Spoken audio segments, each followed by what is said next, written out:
convidado especial hoje, que Vieira Tércio Vieira.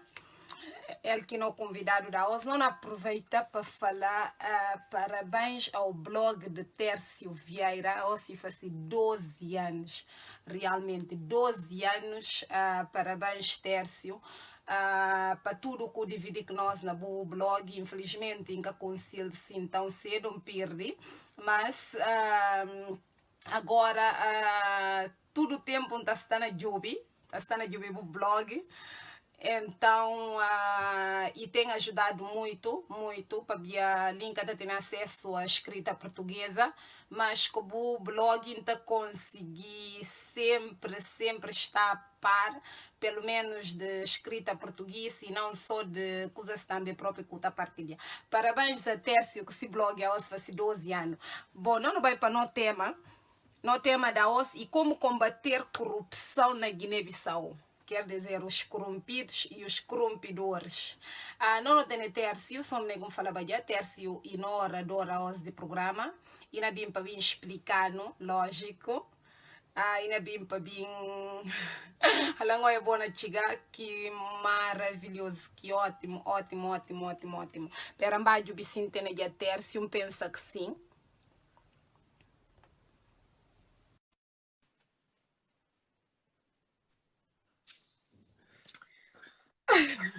Boa noite! Tudo bem? Tudo bem, Vieira. Parabéns mais um viagem para 12 anos de blog. Pois. Muito obrigado. Registro com enorme satisfação as felicitações e também a partilha que, enfim, fez no teu Facebook. Pronto, muito obrigado por isso e aproveito também aqui para saudar todos aqueles que nos estão a ouvir. Enfim, que possa de facto ser um tempo agradável de esclarecimento, de debate, de interação e de partilha também de ideias e acima de tudo possamos sair edificados aqui, que possamos acrescentar mais os nossos conhecimentos sobre estes, às vezes, complexos assuntos que nos vão afligindo e de uma forma muito particular no nosso contexto específico da Guiné-Bissau. Vou começar, enfim, cumprindo essas formalidades, vou começar a falar sobre o nosso tema, que é como combater a corrupção na Guiné-Bissau. De facto, é um tema, tal como de costume, um tema bastante pertinente e bastante aliciante, também, de alguma certa forma, para nós podermos debruçar e poder, enfim, descortinar e apresentar também soluções que vai em encontro daquilo que a maioria dos guineenses, que julgo eu, almejam para o nosso país. Porque nós sabemos que o desenvolvimento está obstaculizado tendo em conta corrupção, a genérica corrupção que afeta o nosso povo no geral. Pronto, isto é uma das razões que cria dificuldade ao progresso do nosso país ao longo dos tempos. Sem mais entrar em divagações, antes propriamente de falar diretamente de como combater a corrupção na Guiné-Bissau, acho que é importante, em primeiro lugar, explicar o que é corrupção. O que é que significa corrupção? Porque isto é muito importante, para não começarmos logo a dar receitas sem fazer diagnóstico em primeiro lugar. E para isso, explicar o que é, enfim, corrupção, que eu julgo também que a maioria das pessoas que nos estão a ouvir, e para não dizer todos, sabem muito bem do que é isso, mas é importante sempre repisar sobre esta questão. A corrupção é um ato ou efeito de corromper ou deixar de ser corrompido. Pronto. Isto quer dizer que a corrupção sempre pode envolver unilateralmente pessoa, como pode envolver mais pessoas em simultâneo. E para isso, como eu estava a dizer, é um ato ou efeito de corromper ou de ser corrompido. Uma pessoa pode corromper sozinho, como pode ser também corrompido. Exato. E isto depois remete-nos para outras realidades que estão subjacentes à ideia da corrupção, que a corrupção pode ser ativa ou como pode ser corrupção passiva. O que é que isto quer dizer? Corrupção ativa é quando a pessoa toma a dianteira de infringir, de violar as leis que são vigentes, as normas, quer sejam leis, enfim, das repúblicas, como sendo convenção social, etc, etc. Pronto. É quando a pessoa, enfim, usa meios fraudulentos para poder chegar ao seu fim. Pronto. Isto é uma corrupção ativa. A corrupção ativa, a passiva, é quando a pessoa, enfim, que está numa posição de responsabilidade, se deixa corromper. Por exemplo, isto é muito típico nos países do terceiro mundo, mas é uma realidade também transversal. É quando uma pessoa, apesar de não ter propriamente iniciativa, mas outra pessoa vem e corrompe-lhe. E tenta, enfim, fazê-lo desviar dos padrões, dos costumes, das regras que são vigentes. Feito essas breves diferenciações, que é corrupção ativa e corrupção ativa, é claro que tudo isto acaba por ser a mesma coisa, acaba por ser corrupção. Eu estava a ver as legislações dos países, há países que agravam mais a corrupção ativa, diferentemente da corrupção passiva. Mas na legislação aqui portuguesa, não tive a oportunidade de ver a legislação guineense sobre esta questão, mas parto do princípio, sem qualquer tipo de certeza absoluta, que deve ser a mesma coisa. Mas aqui em Portugal a penalidade é quase a mesma, tanto na corrupção ativa como corrupção passiva, de penalidade variar de 1 a 8 anos de prisão. Prisão. Ai, ai, ai. Penso que temos uma chamada. Acho que o Tércio recebeu uma chamada agora. Desculpa. Peço desculpa, estou a receber chamada. Enfim, meti agora no modo silêncio, espero que não esteja a interromper. Pronto, feito essas diferenciações, vamos ver agora as modalidades de corrupção. Desde logo, um dos mais famosos é suborno. O que é suborno? É um ato que envolve dinheiro ou oferta de um presente que altera o comportamento do destinatário. Neste caso, como estamos a direcionar mais num âmbito estatal, é a pessoa que está no posse de alguma responsabilidade, tanto administrativa ou política, de deixar ser subordinado através de alguns dividendos, ou seja, aquilo que podemos considerar prendas. Até pode ser o próprio dinheiro, de dar dinheiro para a pessoa poder mudar o seu comportamento. Eu vou dar um exemplo muito prático que muitos logo vão chegar ali. Por exemplo, na Guiné-Bissau, pelo menos quando eu estava lá, mas julgo que essa realidade ainda continua, muitas pessoas que estavam no risco de chumbar, por exemplo, ou que querem determinada nota para acabar, na altura, o 7º ano, para poderem conseguir bolsa de estudo, o que é que faziam? Eles subordinavam os professores através de várias coisas. As meninas usam presentes sexuais, oferecem o seu próprio corpo, envolvência sexual, para o professor poder lhe beneficiar com nota de passagem. Pronto. Mas meios normalmente que usar é de dar dinheiro. A pessoa pode dar dinheiro, olha, eu vou te dar valor X, dá-me determinada nota para eu poder passar naquela cadeira, etc, etc. Pronto. E o professor vai vendo o que está em jogo, em algumas situações pode não aceitar, mas se a pessoa perceber que não dá mesmo para subordinar com esta via, ele usa outros artifícios. E dei caso específico que as mulheres podem até dizer, olha, eu posso envolver contigo sexualmente, ou posso, enfim, arranjar-te a minha amiga ou um ente familiar, etc, etc, para poder chegar a essa finalidade. Isso chama-se suborno. Pronto. Que é uma realidade quase transversal no nosso contexto da Guiné-Bissau. Mas além do crime de suborno, nós temos também a extorsão. O que é a extorsão? A extorsão visa sempre o uso de coerção, O que é o uso de coerção? É o uso de força, de violência, para, enfim, para poder chegar a alguma determinada finalidade. Ou seja, forçar a outra pessoa para pagar o suborno. Imagine, por exemplo, uma pessoa decidir tentar subordinar o professor. Olha, eu vou lhe dar X valores para me passar na cadeira. E o professor aceita. E depois essa pessoa não corresponde à sua promessa. O que acontece nestes casos? O professor pode levá-lo, porque não pode ir denunciar na justiça, porque sabe que isso é um ato ilegal, é um ato criminoso. A única forma que pode fazer para reaver aquele compromisso é, às vezes, intimidação e usar a violência. Estás a perceber? Ou Aliás, então chumbala, então dar uma nota na próxima, né? bom, sim, mas neste caso a pessoa já recebeu a nota, se a pessoa já passou da cadeira, quer dizer, a única forma que o professor tem, estou a dar um exemplo do professor, mas podíamos falar de qualquer modalidade profissional, até dos agentes dos cargos públicos, etc, etc. Isto depende, por exemplo, vou dar um exemplo. Imagine uma senhora que quer se promover num concurso público e sabe que não consegue chegar lá, e quem está a corrigir aqueles exames pode dizer, olha, eu ofereço para envolver-nos sexualmente para me dar... Não, Ai, ai, ai, ai.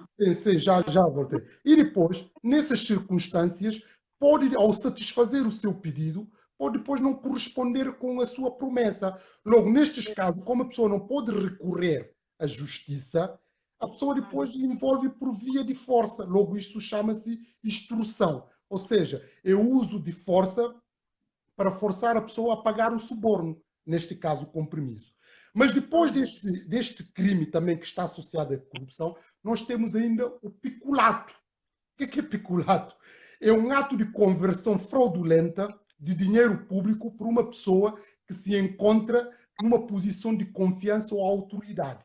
Dito em outras palavras, por exemplo, são pessoas que estão na administração, que têm responsabilidade pública na administração, que usam estes dinheiro da administração, o dinheiro público, para finalidades completamente alheios à causa pública, por interesses pessoais ou familiares e por outras coisas, etc, etc. Pronto. Isto é o que se chama peculato. Mas não fica só por aí.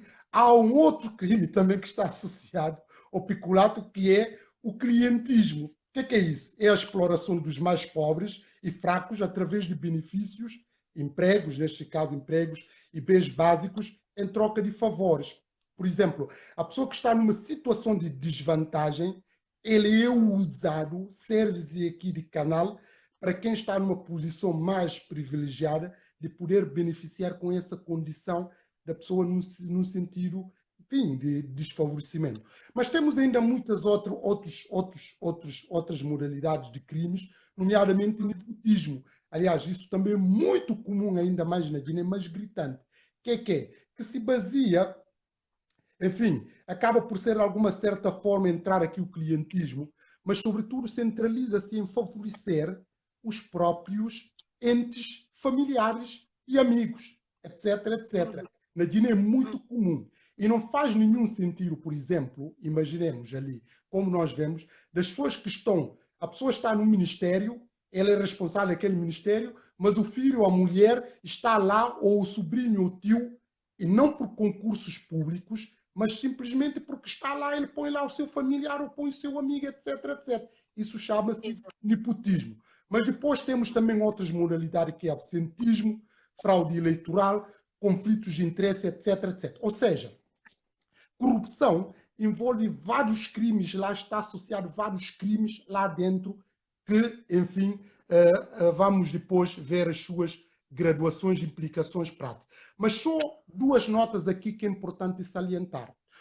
Quando nós falamos de corrupção, nós tendemos sempre a pensar, são lá os governantes, os políticos que são corruptos. Não, porque há corrupção, isso nós falamos do aparelho do Estado, que não podemos menosprezar, mas também a própria corrupção do dia a dia, corrupção social. Porque, nota, eu, nessa questão de trabalho, eu cheguei à conclusão que quase a generalidade dos guineenses são corruptos. É claro que a graduação é diferente de cada corrupção. Porque nota só, por que é que eu estou a dizer que a generalidade dos guineenses são corruptos? Ou são corrompidos ou se deixam corromper. Desde logo Corromper. nós começamos a ver como é que as coisas se funcionam. Como é que as pessoas conseguem trabalho na Guiné? Ou corrompem ou são corrompidos. O método Exato. para trabalho na Guiné não é baseado nos concursos públicos. Quer dizer, estou agora aqui, eu, tu e o Sali. Se nós voltarmos para a Guiné, se a Sali não tiver costas largas, a Sali não vai ter a oportunidade que eu vou ter. Ou se eu não tiver costas largas, a Sali vai ter mais vantagens do que eu.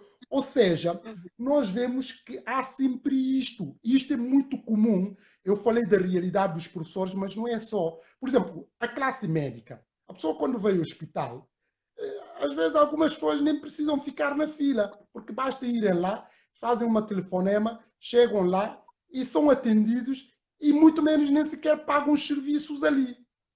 Quer dizer, isso é uma situação extremamente grave. Isto falo nos hospitais, como falo nas repartições das próprias finanças, como falo nas escolas, etc, etc. Ou seja, nós vemos que o próprio guineense, porque isso é uma questão própria também de caráter, do próprio guineense, na sua convivência diária, está sempre a corromper ou a ser corrompido, etc, etc. Pronto. Mas é importante também salientar que a corrupção é uma realidade transversal, porque não se limita só a Guiné-Bissau e muito menos países em vias de desenvolvimento, mas também a própria realidade, enfim, da Europa, dos países ditos do primeiro mundo.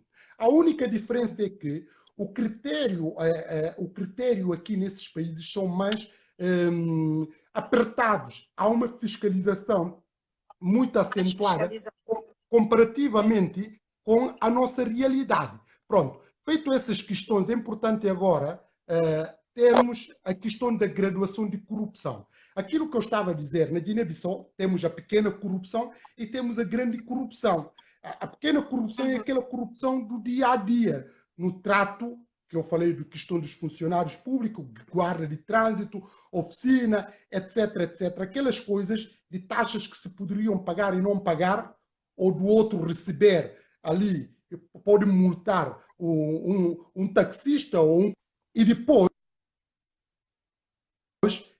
ao fazer essa multa, toma esse dinheiro e mete no bolso. Aliás, eu próprio, quando vivia na Guiné, não sei agora se isto já mudou, mas não havia recibos. Quer dizer, porque nota só, recibo é a certeza, pronto, embora não é certeza absoluta, de que o dinheiro vai no cofre do Estado, mas pelo menos pode reforçar mais transparência e mais fiscalização. Mas normalmente esse funcionamento de recibo, a pessoa compra, quer dizer, todos esses controles. Pode proteger também a quem paga, não? Pois, como? E pode proteger também quem paga, porque quando pagas uma coisa com recibo, tens sempre... Recibo para confirmar. Olha, vou só dar um exemplo agora, muito à parte, de uma realidade que me aconteceu, foi há pouco tempo, que era suposto fazer uma transferência para a Guiné-Bissau. Pronto. Era suposto fazer essa transferência. Mas, enfim, fui por recomendação, porque até não costumo fazer muita transferência para a Guiné, por recomendação de um amigo. Eu estava a sair e aconselhou-me, olha, fala ali com o fulano X, não sei o que, aquelas coisas todas, aquelas coisas nossas, pronto. Mas depois de eu fazer transferência, eu pedi ao senhor para fazer só um papel, para me entregar um papel. O senhor já é de idade, ficou completamente irritado. Comprovativo, ficou muito irritadíssimo e acabou faltando respeito. Toma o dinheiro, bem. A mim, 27 anos ali a fazer trabalho, ninguém quer faltar respeito. Quer dizer, o senhor ficou completamente zangado porque achou que eu estava a pôr em causa a sua idoneidade. Mas não era isso. Exato. Era simplesmente pedir comprovativo para poder enviar a pessoa que eu fiz a transferência, de confirmar que de facto, enfim, fiz essa transferência. Pronto.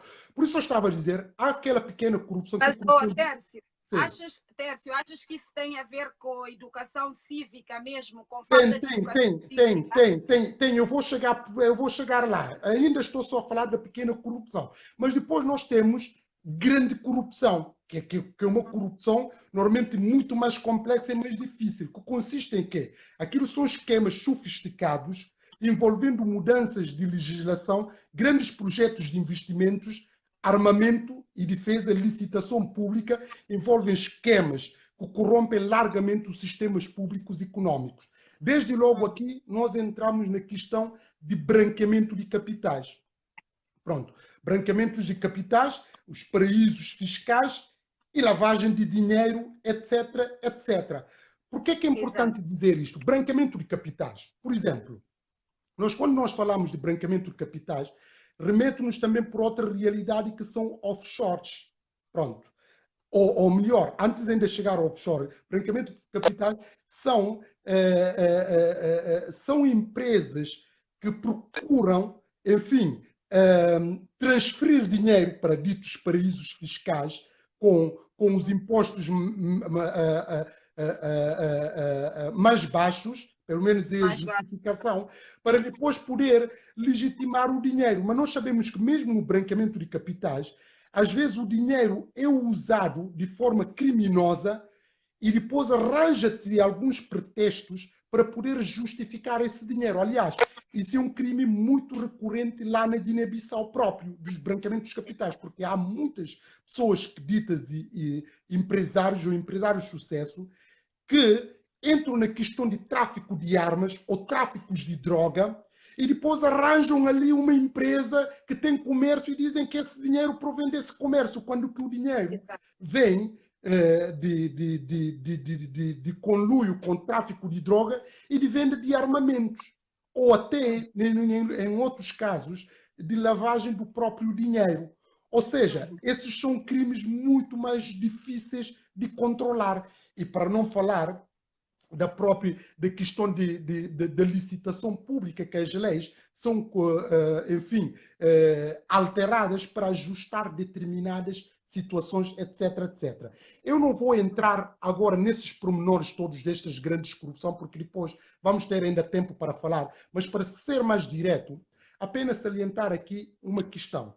A Guiné-Bissau, antes de falar como combater a corrupção na Guiné-Bissau, a Guiné-Bissau é um país corrupto. Aliás, a Guiné-Bissau é dos países mais corruptos do mundo. Por que é um país... E só para tu teres a ideia, Sali, no levantamento que eu fiz para ver ratings dos países corruptos do mundo, a Guiné-Bissau só está acima de 8 países. E vou mencionar quem são esses países. Ou seja, Afeganistão, Líbia, Sudão, Iêmen, Síria, Coreia do Norte, Sudão do Sul e Somália. São esses 8 países que a Guiné-Bissau está melhor no rating a nível de corrupção. Ou seja, nós estamos mesmo lá debaixo do fundo. Em aproximadamente quase 200 países que existem no mundo, a Guiné-Bissau só está acima desses 8 países do ponto de vista da corrupção. Isto quer dizer que o país é extremamente corrupto. Por que eu estou a dizer isto? Porque, nota só, nós vemos muitas pessoas na Guiné com determinadas posses e nós perguntamos onde é que essas pessoas têm essas... saíram com tais posses. Porque, nota só, Sali, não há ninguém na Guiné, porque nós sabemos que as pessoas podem ter posses tendo em conta a herança que receberam dos progenitores. Só pode ter posse tendo em conta a herança. Mas nós perguntamos, essas pessoas que têm esse capital todo, que nós vemos que têm prédios, que têm bombas, que têm não sei o quê, os pais deles são ricos. Quer dizer, na Guiné não existe ricos, não deveria, porque o país tomou independência há pouco tempo, quase 43 anos, e a partir daí que as pessoas começaram a fazer a sua própria vida. Como é que é possível uma pessoa, com o salário que nós temos, que nós, ao não ser, se tivessem feito, fossem empresários num outro país, suponhamos num país, Portugal, França ou Estados Unidos, que acumularam lá capital assim tanto. Mas na Guiné-Bissau, que tipo de comércio que uma pessoa... Pois, que comércio que uma pessoa pode fazer na Guiné, ao ponto de dizer que ele já é rico, não só ele é rico, como deixar herança para os seus filhos, etc, etc. Não é. E este dinheiro nós sabemos todos que é o dinheiro derivado da corrupção. Vou dar um exemplo. Por exemplo, nós vemos, por exemplo, sobretudo os nossos políticos em particular, os nossos políticos. As pessoas veem que são pessoas completamente humildes, dos pais não terem literalmente nada, porque tão simplesmente, depois da independência, tiveram oportunidade de estudar e voltaram para a Guiné. Essas pessoas já ostentam tanto patrimônio que nós perguntamos, mas onde é que saíram com este patrimônio? Peço desculpa mais uma vez. O salário do país não é compatível com o nível de vida que muitos destes políticos têm. Para já, para não falar de casas que compram no exterior, nota só-se ali, já tem a ideia para uma pessoa comprar casa aqui em Portugal, por exemplo, em Portugal, fala em Inglaterra, fala nos Estados Unidos, fala em França, etc, etc. Quer dizer, isso para comprar casa, para quem vive, mesmo já quem vive nesses países, já não é fácil comprar casa. Não é fácil, a pessoa tem que ter um rendimento que justifique. Agora imagina aqueles rendimentos lá da Guiné, como é que é possível essas pessoas estarem a comprar casas fora e para não falar casas que têm lá na Guiné? Com que base? Onde é que saíram com estes receitas, com estes dinheiro? Isso tudo se deriva única e exclusivamente à corrupção. É corrupção, porque as pessoas, e mais, a corrupção da Guiné não é aquela corrupção que nós podemos dizer que é difícil de controlar, porque corrupção, quando se envolve, sobretudo, branqueamento de capitais e esses paraísos fiscais offshores, etc., etc., esses crimes ainda são muito mais difíceis de controlar. Mas na Guiné, a pessoa toma dinheiro e todo mundo sabe, ele desvia esse dinheiro de forma literal e clara. Isto aconteceu tanto com a governação do PAIGC, o PRS no poder. Quer dizer, são essas pessoas que estão a enriquecer e depois vão lá, inventam coisas que são empresários e já para outro, porque a pessoa empresário, menos de 5, 6 anos, já ostenta um património que ultrapassa todo qualquer tipo de imaginação. Isto é para dizer que Guiné-Bissau é um país extremamente corrupto. Mas para combater isso, agora voltando na questão de como combater essa corrupção, em primeiro lugar, não é uma tarefa fácil. Não é uma tarefa fácil, porque envolve muitas coisas em simultâneo. Desde logo tem que haver leis. Leis, mas severas, do ponto de punição severas. Tem que ser leis vigorosas, que tem que cumprir. Mas nós sabemos para que a lei se cumpra, é preciso haver uma consciencialização, um despertar da consciência dos próprios cidadãos, porque só lei por si não resolve o problema. Aliás, em direito se costuma dizer costume contra a lei, porque se há uma prática que está reiterada na sociedade, ou seja, está enraizada, por mais que possa fazer leis, essas leis caem em desuso, não tem coisa. Vou dar um exemplo muito prático que eu já falei em outro contexto. Por exemplo, nós temos a lei que criminaliza a mutilação genital feminina. Já está em vigor. E nós perguntamos, esta lei cumpre-se? Não. Todos os dias as mulheres são mutiladas na Guiné e não é às escondidas, de forma clara. A lei não cumpre, não entra em vigor. Nós temos também a lei que criminaliza a violência doméstica. Mas na Guiné isso entra em vigor. A pessoa, um homem bate na sua mulher pública. Aliás, aqui é um crime público e também está constituído lá na nossa legislação como sendo um crime público. Agora imagine, a pessoa bate na sua mulher mesmo à frente dos outros todos. A única coisa que as pessoas fazem é ir lá e evitar, acabou-se, não acontece nada. A lei que criminaliza a violência doméstica não se aplica só em casos extremos, quando já tiram vida da mulher. Talvez daí que se possa fazer alguma coisa.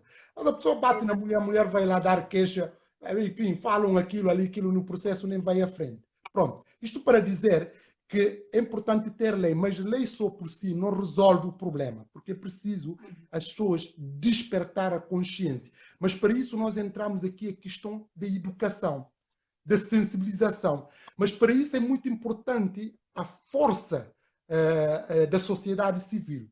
E o que nós sabemos que a sociedade civil também está refém, porque a sociedade civil na Guiné, que poderia, se tivéssemos, porque nota só, um país também é avaliado pela sociedade civil que tem. Porque se a sociedade civil tivesse força, a sociedade, peço desculpa, se a sociedade civil tivesse força, como se usa aqui, usando a expressão do ex-presidente da República, Cavaco Silva, ia tomar de assalto, tomar assalto, assalto num bom sentido, né? Golpe de Estado, tomar assalto o próprio poder, porque nota,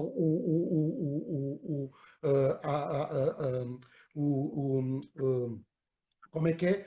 A sociedade civil é muito importante, mas nós vemos que a sociedade civil também é refém, mas é refém novamente, é corrompido, lá está novamente, porque as pessoas que estão, essas pessoas que estão à frente da sociedade civil e etc, etc, ONGs e muitos outros conjuntos de organismos ali, essas pessoas são corrompidas porque deixam-se comprar, vendem-se, eles estão ali para defender agendas obscuras que não têm nada a ver com o interesse público, com o interesse nacional. Você está a perceber? Ou seja, o problema de Guiné-Bissau, corrupção, é uma realidade completamente transversal, porque todas as pessoas que tu vais ver, tu vais, por exemplo, vamos começar nos órgãos da comunicação social. O órgão de comunicação social não é isenta, estás a perceber? Na Guiné não é isenta. Isso para começar, na nossa televisão, a única televisão que nós temos lá, porque a televisão quando está lá, quem está no poder, ele está ali a fazer todos os caprichos de quem está no poder. Isso é uma forma de corromper, é corrupção, estás a perceber? Isso é uma corrupção, porque a pessoa está ali e está, em vez de zelar pelo interesse, e acha-se ali, vive na Europa e sabe como é que é. As canal de televisão, aqui, rádios, eles não estão refém, eles falam aquilo que é a agenda deles, simplesmente. Acabou-se. Não estão ali para agradar presidente ou primeiro-ministro, ou etc, etc. Mas na Guiné, como sabe, nossa televisão e rádios, todos eles estão refém. O dinheiro é sustentado. E isso nós vemos isso até nas redes sociais, sobretudo os blogs. E por falar dos blogs, eu até tenho autoridade para falar nessa questão. E aproveito para dizer aqui, eu já escrevo há 12 anos, não estou a falar isso por vanglória, mas todos os blogs atualmente que existem na Guiné vieram depois de mim. Mas se tu reparares uma coisa, eu já fui aliciado muitas vezes, porque é muito fácil. Quando as pessoas, porque a maioria dos nossos políticos são incompetentes, não sabem nada, não sabem refletir, não sabem falar, não sabem escrever, não sabem nada. Eles precisam lá de pessoas que lhes fazem esse trabalho de promover a sua imagem, de falar bem deles. O que é que eles fazem? Eles dão dinheiro. Eu estou a falar por experiência de eu próprio fui aliciado inúmeras vezes. De mensagem, menino, não sei o que, coisa assim. Mas achas que eu vou estar ali? O meu blog, eu escrevo aquilo que eu penso, aquilo que eu coisa. Eu não estou ali para defender ninguém, para tipo coisa, porque eu noto que a educação que os meus pais, o investimento de educação que os meus pais me fizeram é para ter a autonomia do pensamento, etc, etc. É isso que eu estava a dizer, que tanto no órgão de comunicação social, como coisa, aquilo está refém, porque é uma agenda que tem como finalidade os estudos. E essas pessoas recebem dinheiro ou têm favorecimentos para depois serem promovidos, etc, etc. Ou seja, isso falo da comunicação social, falo da própria sociedade civil e tudo. Quer dizer, a corrupção está, mina toda a esfera da Guiné-Bissau, quer seja no ensino, quer seja na saúde, quer seja na sociedade civil, quer seja no governo, quer seja nas administrações públicas, quer seja nos governos regionais, está tudo a corrupção. Logo, para combater isto, não é tarefa fácil, só lei. A lei acaba por entrar em desuso. Pode até elaborar leis bonitas, mas essas leis não vai concretizar. Isso chama-se costume contrário, porque é uma prática reiterada já, que está associado a essas questões todas, que não vai conseguir mudar. Para isso é preciso uma sensibilização. E sensibilização passa em quê? Passa a educar. Porque nota-se ali, se tu fores na Guiné, se uma pessoa, imagine, tomar dinheiro público e pôr lá no lugar certo, ela até vai ser censurado. Ele vai ser censurado. Vai ser censurado pelos familiares e também pelos próprios amigos, pessoas próximas. Vão dizer, vou estar a boca aproveitar nada. Imagine, por exemplo, uma pessoa ocupa um cargo público e saiu, e imagine, não tem a casa, não tem nada. Mas é falar no letulo e vai lá e que está saindo lá e quer conseguir fazer nada. Tu estás a perceber? Exato. Ou seja, a própria sociedade estimula isso. Por isso, não vamos pensar que o problema é Jomaf, que o problema é PRS, que o problema é os militares. Quer dizer, isso é um problema do próprio guineense que não está habituado. Qualquer que chegar ali vai fazer igual ou pior do que aquilo que nós imaginamos. Por isso caímos sempre nessa lenga-lenga. As pessoas haviam sempre coisa que o Nino era obstáculo de desenvolvimento do país. Nino já não está entre nós. Depois, Kumbaiala, são os balantas, não sei o quê. Kumbaiala agora já nem está lá. Agora veio o Jomaf. Jomaf depois vai sair lá um dia, vem lá outro e vai só fazer pior, porque o problema está na mentalidade dos guineenses. E essa mentalidade deve-se mudar. Mas isso leva algum tempo. Isso leva algum tempo. É preciso começar a disciplinar as pessoas, a mudar a mentalidade, para que isso tudo coisa. Porque o que é que acontece? Nota só nisso ali. Na Guiné-Bissau não há concursos públicos. Não há. Não há concursos públicos. Como é que é possível um país funcionar? Como é que as pessoas entram no trabalho? Porque o fulano é ministro ou é de secretário de Estado, ele toma lá a sua família e põe. Agora, a Guiné-Bissau está a confrontar com um problema extremamente grave, porque estão a aumentar muitos funcionários públicos, que ditos até fantasmas, a alterar dados, a pôr nome torta e à direita. Isso é uma forma de corrupção. E outra coisa que eu já fui denunciar, que as pessoas me chamaram a atenção, só para tu teres ideia como é que a Guiné-Bissau é um país corrupto. Tu sabes que licenças de carta de condução, agora a parte, licenças de carta de condução, o Guiné-Bissau para fazer parte do CPLP, há aqui exceção que eles conferem, tanto os países do CPLP aqui em Portugal. Mas sabe o que é que acontece? As pessoas que vivem aqui em Portugal, por não conseguirem tirar a carta de condução aqui, eles telefonam lá na Guiné, emitem-lhe carta de condução e vêm cá e reconhecem. Sabe que a embaixada está lá, a embaixada depois fiscaliza e começa a apertar as coisas, começa a criar dificuldades. Isto estou a falar da questão da carta de condução, como estou a falar muitas pessoas, por exemplo, que não têm o secundário, que querem entrar para a universidade, eles compram lá certificado. Isso tudo é corrupção. Quer seja corrupção ativa, ativa quando... peço desculpa, quer seja corrupção passiva, como seja corrupção do próprio ativo. Ou seja, isso é uma realidade transversal. E quem é que prejudica tudo nesse cenário? São pessoas mais vulneráveis. E quem são essas pessoas mais vulneráveis? Desde logo, são as mulheres. Porque nós sabemos que isso depois também consubstancia uma forte probabilidade de prostituição. Prostituição. Porque nota só, as pessoas... É claro que a sociedade no geral fica toda afetada, mas as pessoas que mais sofrem com isso, que são mais vulneráveis, são as mulheres. Desde logo vamos começar. Eu já disse, poucas mulheres na Guiné, eu falo isso com viva voz, sem qualquer tipo de receio, sem qualquer tipo de medo, poucas mulheres da Guiné, sem prejuízo de serem competentes ou não, porque não é isto que eu estou a falar.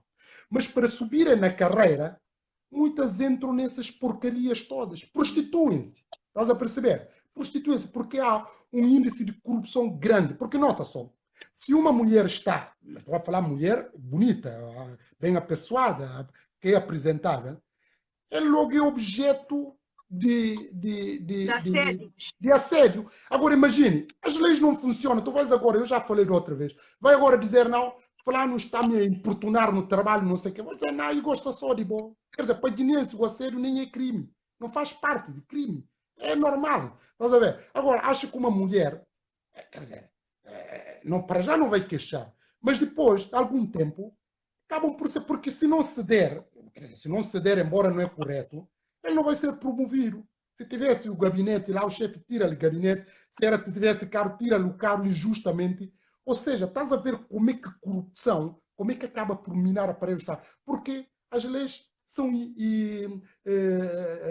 inaplicáveis, estás a perceber? Não se aplicam. Ora, não se aplicando a lei, isso vivemos num país de desmando. É por isso que cada um faz o que quiser. Porque nota só, Sani, acha que num país normalmente dito coisa, esses governantes que nós temos todo, porcarias que fazem, corrupção que fazem, eles são intocáveis. Nota só o obstáculo que o Jomaf está a criar o país. Estou a falar de Jomaf em primeiro lugar, mas tem lá muito. Jomaf vai sair e vai continuar a andar a Grande Francesa. Não vai lhe acontecer nada. Quer dizer, não há responsabilidade e nem responsabilização. Mas porquê? Porque todos eles também são corruptos. Porque nota, quem é que vai julgar? Quem é corrupto? Como é que vai julgar o outro corrupto? Quer dizer, não pode fazer isto. Tu só podes julgar o outro se tu és inatacável, se és impoluto, se és imaculado. Estás a perceber?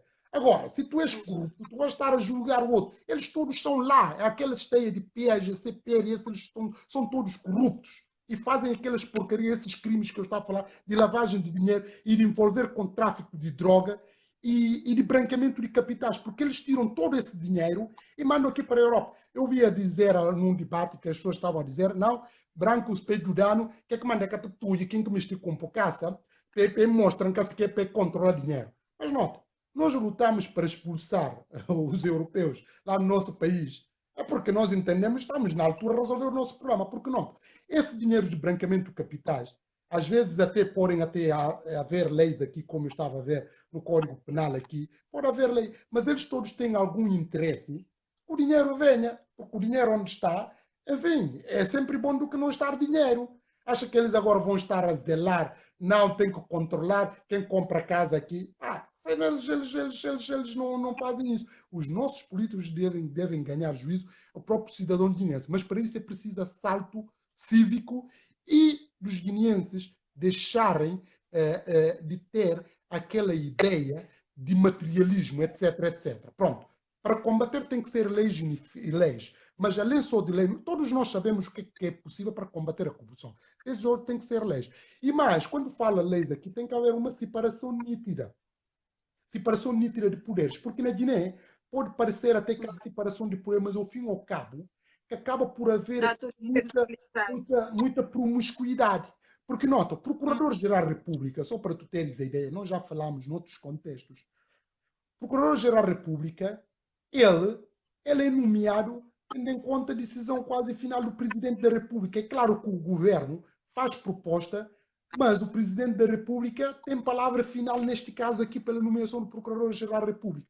Mas nós perguntamos, imagina agora se ali eu faço proposta para a tua nomeação. Achas que tu vais me criar problemas no futuro no âmbito da corrupção? Não é. Nós vemos isso, esses procuradores que estão lá. Acha que eles alguma vez vão criar problemas a Jomaf agora, que está lá no coisa? Não vão criar. Eles estão ali a fazer outras coisas, porque estão ali por interesse de Jomaf, porque sabem que o Jomaf colocou. E quando eles tentarem fazer alguma coisa, Jomaf simplesmente manda-lhes embora. Estás a perceber? Essa é a razão pela qual é preciso também haver um reforço da legislação. É claro que a nossa legislação copiou muitas coisas aqui de Portugal, mas nós temos que saber que Portugal é um país já bem consolidado do ponto de vista democrático, porque a nomeação também aqui do Procurador-Geral da República é feito dos mesmos trâmites daqui. Mas as coisas aqui são muito transparentes comparativamente com a Guiné-Bissau. Ou seja, tem que haver essas leis e tem que haver também a questão da sensibilidade, mas não só a questão da sensibilidade, tem que favorecer mais a meritocracia. O que é isto? De mérito. Quer dizer, na Guiné não há concursos. Não há concursos públicos. Mesmo até que haja concursos públicos, as pessoas beneficiam só aqueles que lhes são próximos, etc, etc. Já há contato. Imagine, eu vim estudar para fora, eu não vim com bolsa está. Mas haviam colegas que falavam, já antes de coisa, já diziam, eu já tenho bolsa quando acabar. Agora imagine quem é pobre, que não tem condições, como é que essa pessoa vai conseguir? Ou seja, são todos conjuntos de situações que nos remetem que quando a corrupção agrava-se, nós sabemos já que em todo o país há corrupção, é claro com graduação diferente, mas agrava-se quando há impunidade. Porque nota, se a justiça funcionasse na Guiné, iam confiscar todos os bens daquelas pessoas. Nota só, agora vou falar ao Presidente da República. Dizem lá que ele tem aqueles patrimônio todo. Onde é que o Presidente da República sai? Pai de Jomaf é rico. Eu pergunto. Nós sabemos, por exemplo, aqui vemos os filhos de Belmiro Azevedo. Essa gente já tem patrimônio. São pessoas ricas. Há pessoas que têm herança dos pais são ricos. Não perguntamos, Jomaf tem todo aquele patrimônio. Jomaf é rico. No negócio só que fez na Guiné, dá para ter todo aquele patrimônio. Quer dizer, isso, estou a falar de Jomaf, como posso estar a falar de muitos líderes do PAGC e do próprio PRS. Dizer, fulano tem bomba de gasolina, a pessoa sai lá com milhões de dinheiro, nós perguntamos orçamento. Não há uma fiscalização disto tudo. Ou seja, isso tudo consubstancia graves índices de corrupção. Mas não é só do ponto de vista político, mesmo do ponto de vista da justiça. Os juízes lá, eles estão lá, o que é que estão lá a fazer? Eles estão lá por outras agendas obscuras, de fazer coisas que não são injetados, que nós chamamos, são peitados. E isso é uma forma de corromper. São peitados, são dados dinheiro para obstruir a própria justiça, de fazerem leituras, às vezes, para quem estuda direito, sabe que são leituras que não fazem qualquer tipo de sentido, que são flagrantes atropelos e violação da própria lei da Constituição. Mas eles fazem isso única e exclusivamente porque são corrompidos. Estás a perceber? Porque têm contrapartida, deram-lhes dinheiro e vão decidir de acordo com o dinheiro, etc, etc. Isto resumindo e concluindo, para deixar outras pessoas falarem também, é dizer que não é uma situação muito fácil. É uma situação que nos vai levar ainda muito tempo. Porque o problema está propriamente nos guineenses. Sali, vou dar um exemplo. Agora mais prático para tu veres. Às vezes tu estudar, eu já há um tempo que eu estudava lá, já saí lá há muito tempo, mas o sinal é que as coisas se calhar ainda agravaram. Tu estudas com as pessoas, que tu sabes que essa pessoa, eu até sou mais aplicado do que essa pessoa. Mas depois quando sai nota na pauta, tu vê a pessoa com 19, 18 e tu tens 12, 11, pergunta, mas como é que é? A pessoa até que nem vai a aulas, que nem vai a aulas, que nem comparece lá e que nem faz nada, que nem sabe nada, mas quando vai sair a nota, tu vê lá tem 17, 18.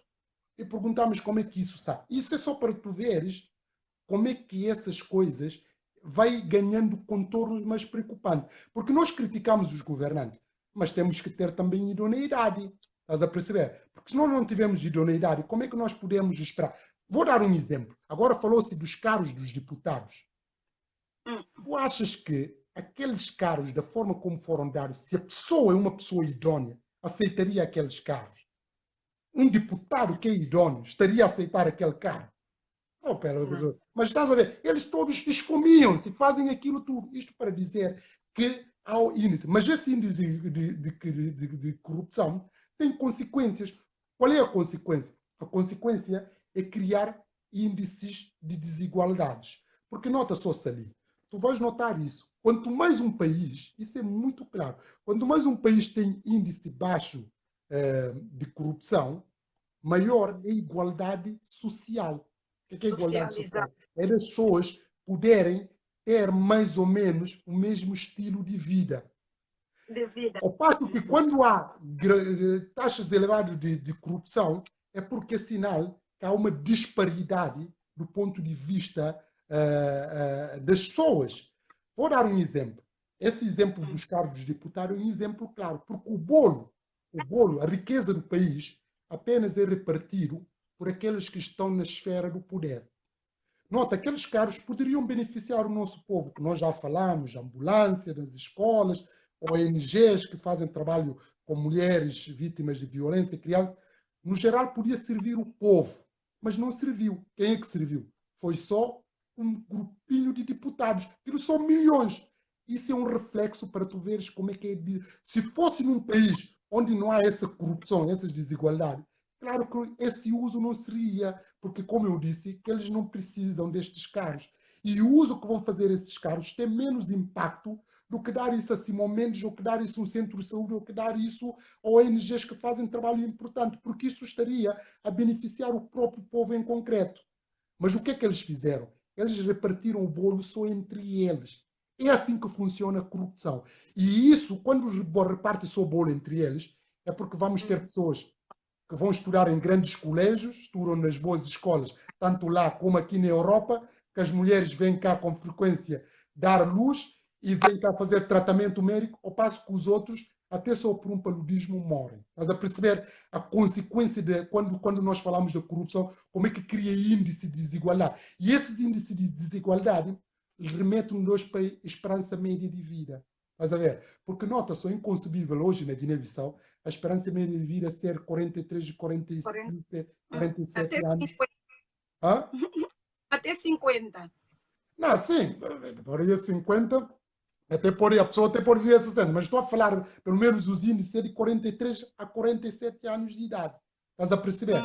Por isso isto quer dizer, se a Sali estivesse na Guiné, agora não vou revelar a tua idade, mas podia contar que já viveste mais, que a morte está mais próxima de ti. Estou a falar da Sali como estou a falar de mim. Estás a perceber? Porque as pessoas morrem muito cedo.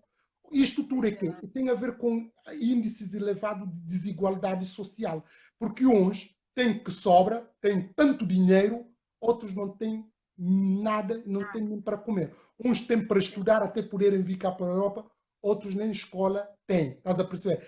As pessoas que vivem na Guiné são um número circunscritos de que vivem lá em Bissau, mas a Guiné-Bissau não se limita só a Bissau. Por isso, a Guiné-Bissau, acabando mesmo, é um país altamente corrupto. E para combater esta corrupção é preciso mudar a mentalidade e pôr leis, não é fazer leis bonitas para estarem na Constituição ou nas leis da República ou dos próprios organismos, os estatutos que regem os organismos públicos, mas, sobretudo, que tenham uma aplicação direta na vida das pessoas. Ou seja, quando a pessoa que entra em corrupção, que sabe que ele vai pagar pelos seus atos, para não haver impunidade como temos vindo a fazer. Só assim estaremos a construir um país mais igualitário, próspera e bem-sucedido a todos os níveis. Pronto, vou ficar por aqui. Se porventura houver alguma... Sim. Última pergunta. Então, acha que os nossos problemas baseia-se mesmo na justiça que não funciona? Não, não é só. O problema tem tudo a ver com índice elevado da corrupção. Só que esta corrupção, como eu estava a dizer, é uma corrupção que se desdobra em várias frentes. Porque, nota, se tu falar da justiça não é o único sítio ali na Guiné que envolve corruptos, que estão corruptos, que as pessoas são corrompidas. Isso falamos mesmo na administração, como eu estava a dizer. Na Guiné, imagine se ali a minha amiga... Não, eu estou a dizer se aplicassem bem as leis, se as leis fossem duras e severas, que talvez as coisas não acontecessem assim. Sim, mas ali, as leis não precisam até ser duras, porque podem ser duras e não acontecer nada. Eu já dei exemplo. Há uma punição severa em relação à mutilação genital feminina. Mas a mutilação genital feminina todos os dias é praticado às claras ali na Guiné. Não acontece nada. Não são punidos essas pessoas. Mas está lá, a lei está vigorosa, está lá. Está lá escrito no nosso Código Penal de que crime de mutilação genital feminina é um atentado à dignidade da pessoa humana. É crime público. Mas nota, não se aplica, as mulheres continuam a ser mutiladas todos os dias na Guiné. Aliás, índice preocupante, mais de metade das mulheres guineenses sofreram excisão feminina. Algumas falam, outras não falam. Às vezes falamos com as pessoas que nós sabemos, mas que passam por isso. Mas nota-se, e as nossas crianças continuam a ser submetidas a essas práticas, mas a lei já criminaliza. Mas não entra em vigor. Eu dei esse exemplo da mutilação genital feminina, como posso falar de violência doméstica. No nosso Código Penal, quem bater na outra pessoa, sobretudo no seu cônjuge, ele é passível de um processo. Mas nota só, mas na Guiné as pessoas batem para não falar violência de namoro, violência, só quando uma pessoa mata a sua mulher, que daí o Estado vai fazendo alguma coisa. Mas depende de quem mata, porque se tiver poder aquilo sai zero. Ou seja, é importante ter leis, não estou a ignorar isto, é importante ter leis que punem mesmo esses casos, tanto de corrupção como de violência, que põem em causa a dignidade da pessoa humana. Mas isso só não chega, porque tu sabes, as leis são escritas, mas precisam ser cumpridas. E para serem cumpridas, é preciso as pessoas que têm poder, que sejam boa vontade. Porque nota só, se nós estamos, como é que tu vais, uma pessoa, um juiz que vai decidir, por exemplo, para já os nossos juízes generais são todos corruptos. Eu já disse isso e volto a reafirmar. Eles são todos, generais, eles são todos corruptos. Pronto. Mas nota só, como é que uma pessoa que é corrupta vai julgar outra pessoa que é corrupta? Aliás, nós estivemos a falar aqui sobre a questão das 14, que nós falámos, e volto a usar este mesmo argumento. Como é que uma pessoa vai dizer assim, olha, epá, esse comportamento dessa pessoa é má, você está a envolver com meninas de 14, 15, 16 anos. Ela até pode falar isso para inglês ver, como se costuma dizer. Mas ao fundo, ele pactua com aquele ato, porque ele também vive daquela situação, estás a perceber? Por isso, as leis não precisam só serem elaboradas, é preciso, acima de tudo, que haja idoneidade das pessoas. Porque, nota, a Sali tem moral. Imagina, tu estás a falar agora aqui. Tu podes criticar, se, por exemplo, se tu és uma pessoa idónea, tu tens a autoridade para criticar e falar à vontade. Mas imagine se tu não fores uma pessoa idónea. Se tu estás aqui a falar no programa, alguém pode levantar aqui e dizer, olha, Sali, o que é que tu estás a falar? Tu também, assim, assim, assim. E pronto, pode até ser uma acusação falsa. Mas há pessoas que podem até apresentar provas, um exemplo de comportamento. Logo, se a pessoa não é idónea, como é que essa pessoa vai julgar o outro? Isso tudo é uma questão aqui de idoneidade. Por isso eu estou a falar, passa tudo pela sensibilidade e a educação. Na Guiné, ser honesto não é muito bem visto, eu já te disse. Não é visto, é a sociedade em geral, não é bem visto. Se a Sali for honesta, as pessoas vão achar, e que se aproveitar, como é que é possível e ser o ministro, ser o secretário de Estado, e que acompanha em casa e fica bandido, não sei o quê. Mas não é, as pessoas censuram este comportamento. Se tu tomares dinheiro do Estado, por exemplo, que sobrar ali no fundo e devolver, as pessoas vão dizer, não, mas isso, porque o guineense não está habituado a esses padrões comportamentais. Isso já não é um problema só da justiça, isso é um problema da própria sociedade. Porque, nota, se a sociedade for mais idónea, não tolerava essas práticas que tu estás a ver. Porque, nota só, eu já falei da sociedade civil. Mas a sociedade civil que nós sabemos que essas pessoas todas também são aliciadas. O que é que eles podem fazer? Eles não podem fazer nada. Se uma sociedade civil que nós podemos contar, o povo a reclamar, vai haver uma aderência em massa na rua. Mas enquanto isso não chegar, esquece que as coisas vão continuar no pior das hipóteses. Pronto, vou ficar por aqui, já falei muito e vou estar aqui a ouvir a opinião de outras pessoas, mas ao fim opinião, eu quero ouvir o Mano Kennedy. Mano Kennedy, põe-se à disposição que eu quero te ouvir também. Tá bom, Okay, então pronto, fica bem. E só uma outra coisa que eu até nem expliquei, que é o crime de colorinho branco. Este crime, às vezes, que se fala, é um crime que está mais enraizado lá no nosso contexto. O que é colorinho branco? Porque entendia-se que as pessoas que praticavam crime eram pessoas tipo que a sociedade já traça, que são marginais. Estás a perceber? Ao passo que uma pessoa engravatada ou aparentemente bem formada, normalmente não se recai em suspeita sobre ele, pelo menos do coisa, que é uma pessoa idónea. Mas esse crime de colorinho branco, que é crime que é muito mais perigoso, porque envolve aquilo que eu estava a falar, offshores, branqueamentos de capitais, e às vezes peculato, e subornos, e nepotismo, e por aí fora. Ou seja, esses crimes ainda até são mais piores do que aqueles crimes que os bandidos às vezes fazem na rua. Nos ladrõezinhos de carteira. São pior porque afeta tudo a nossa vida. Pronto, muito obrigado pela oportunidade e obrigado pela paciência em me ouvir e saúdo todos aqueles que estão ali a acompanhar o debate.